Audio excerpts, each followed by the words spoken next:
En esta ocasión vamos a platicar acerca de las partículas finas y ultrafinas del aire o del medio atmosférico. ¿Qué tan contaminantes son? ¿Realmente nos causan algún daño? Empezamos entonces. Las partículas finas y ultrafinas en el medio atmosférico más allá del coronavirus. El caso de la periferia urbana del recinto portuario de la ciudad de Veracruz. Esta investigación se desarrolló en el marco o como un requisito para obtener el grado de doctorado. En mi caso, voy a compartirles qué fue lo que encontramos en esta investigación un tanto en un inicio desconocida y posteriormente demasiado conocida, y que de alguna manera ha estado aportando algunos conocimientos o algunos datos importantes para la situación que estamos viviendo hoy en día. Seguimos a la siguiente diapositiva. Empezaremos por decir de qué está compuesto el aire. Todos sabemos desde secundaria y en primaria por estudios en diferentes unidades de las materias de ciencia que el aire está compuesto por 78% de nitrógeno, 20.9 o 21% de oxígeno, y el resto lo componen gases como el argón, el dióxido de carbono y otros más. Bueno, si esto es así, entonces, ¿qué sucede con esas partículas extra o esas partículas adicionales que están en el aire y que de alguna manera nos pueden beneficiar o perjudicar a nuestra salud y al medio ambiente en general? Miren, aquí tenemos que China es uno de los países más avanzados en estudios de la contaminación del aire, y por lo tanto ellos pudieron realizar en artículos, diferentes artículos que de alguna manera están englobados en esta tabla, pudieron encontrar cuáles eran los efectos nocivos en las personas. ¿Por qué ellos son de los países que más estudian la contaminación? Pues porque es de los países más contaminados. Entonces, de alguna manera, podemos decir que gracias a los estudios que ellos han realizado en personas y en el medio atmosférico, podemos encontrar que hay partículas muy pequeñas que son imperceptibles al ojo humano, que tienen cobre, cadmio, plomo, oro, níquel y plata. Todo esto provoca un daño a nivel celular, toxicidad, estrés oxidativo en los pulmones, inflamaciones, acumulación de partículas finas en los diferentes órganos. También tenemos algunos compuestos como óxidos de zinc, como óxidos de aluminio, de fierro, titanio, de cerio o de silicio, los cuales se van directamente a nuestro DNA y a los órganos. Bueno, esto tiene una explicación. Dice, esto se debe a su tamaño y a los órganos a los cuales puede llegar dentro de nuestro cuerpo. Por ejemplo, la partícula del COVID que se mide en nanómetros, es decir, que es una nanopartícula, ¿ok? Si el COVID es una nanopartícula, ¿cómo puedo saber cuáles son nanopartículas y cuáles no? Bueno, pues en esta tabla que se obtuvo también de otros estudios, los cuales fueron consultados para realizar la investigación de la cual estamos platicando, encontramos que hay una clasificación bien interesante. Las partículas se dividen por fracción o por tamaño, y podemos decir que las partículas gruesas son aquellas que miden 10 micrómetros o más. Y son partículas que realmente son grandes, que no se ven a simple vista, pero que de alguna manera sí las conocemos con un microscopio normal, un microscopio de ciencias que encontramos en los laboratorios, o inclusive con algunas cámaras de celulares que hoy en día tienen una lente muy sensible. Podemos encontrar que son partículas muy pequeñitas, las cuales se les conoce como black carbon inclusive, y se desprenden principalmente de la combustión de los automóviles. Se alojan en la tráquea y en la garganta, nos provocan enfermedades pulmonares, inflamaciones, enfermedades cardiovasculares, y son enfermedades de alguna manera progresivas, lentas pero progresivas. Después tenemos las partículas con medidas de 2.5 micrómetros de diámetro. Estas partículas, al igual que las de 10 y las de 5 micrómetros, son estudiadas hoy en día, monitoreadas en muchos países como en México, a través de los IMECAS, por ejemplo, y de alguna manera sabemos y conocemos que son partículas que se van a ir al área de los alvéolos, es decir, la parte de las ramificaciones de los pulmones, y ahí se van a alojar, ¿sí? Se van a alojar provocando de alguna manera enfermedades como cáncer de pulmón o enfermedades cardiovasculares, asma o algún tipo de, inclusive de alergia, que es algo que está surgiendo hoy en día por este tipo de contaminación.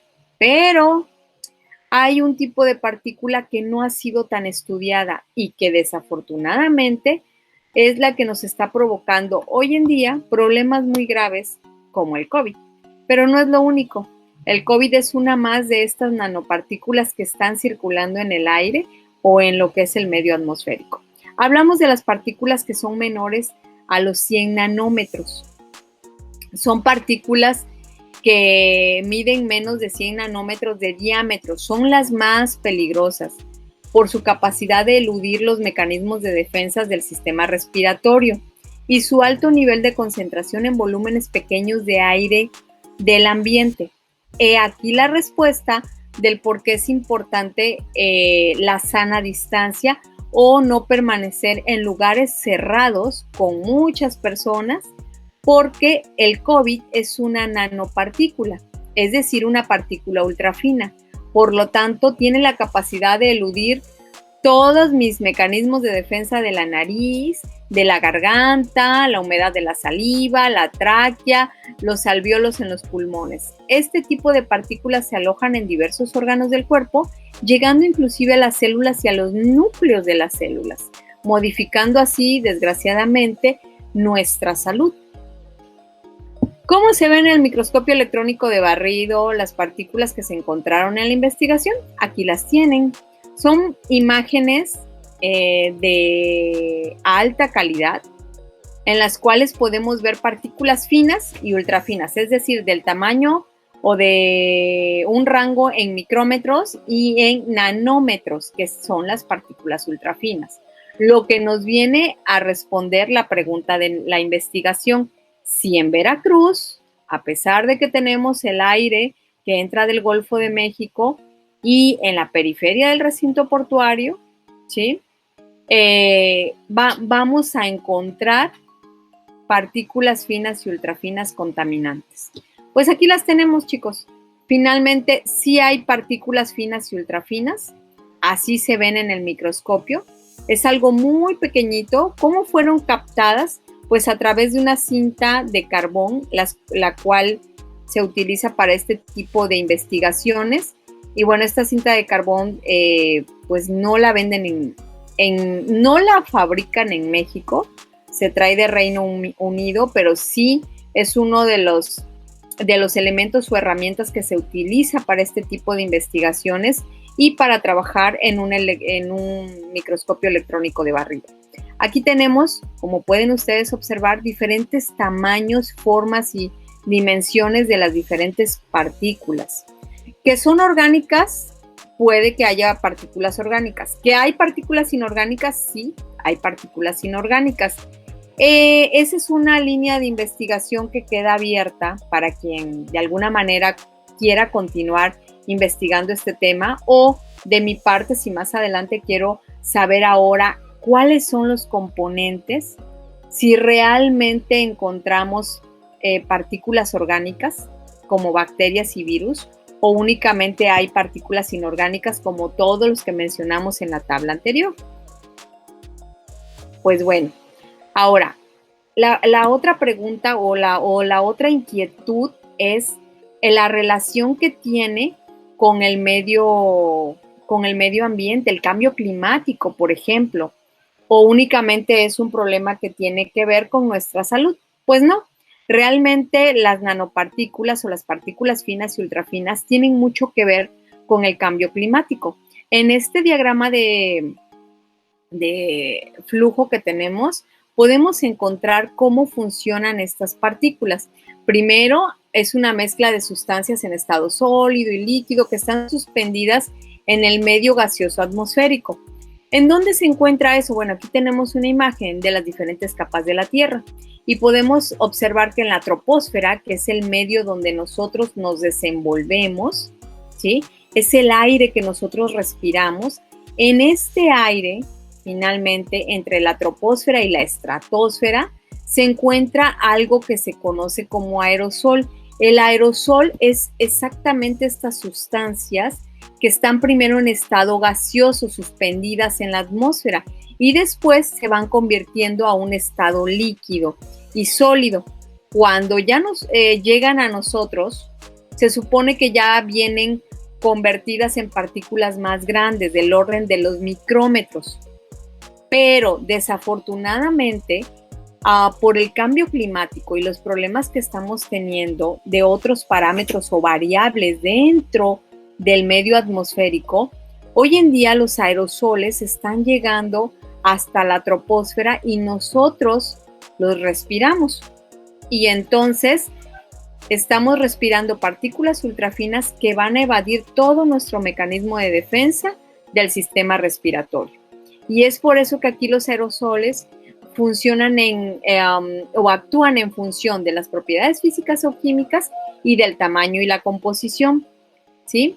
Los aerosoles finalmente son los que nos van a llevar a conocer lo que son los núcleos de condensación. ¿Y qué hacen los núcleos de condensación? Afectan directamente al clima.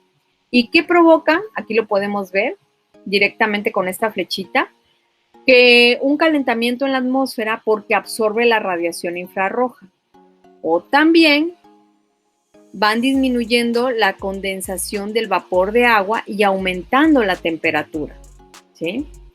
Y también van de alguna manera aumentando la densidad en los núcleos de condensación de las nubes, provocando o disminuyendo la lluvia. Entonces, como pueden darse cuenta, esto de los aerosoles es finalmente el tema central de toda esta investigación. Y si nos vamos a temas, por ejemplo, como el COVID, podemos hablar de los bioaerosoles, que es precisamente ese gas que está en una atmósfera más pequeña, más definida, ¿sí? Y que es algo que nosotros hacemos normalmente al platicar con otra persona. Es un intercambio que nosotros realizamos y que en ese intercambio es cuando se pasan los virus y bacterias sin que nos demos cuenta y pues los respiramos al momento de que estamos cerca de alguna persona. Es por eso que nos dicen que la sana distancia sigue siendo un elemento clave en el contagio del COVID. Nos quedamos hasta aquí y espero que les haya sido de interés el tema. Les agradezco mucho toda su atención y vamos a dar por terminada nuestra charla.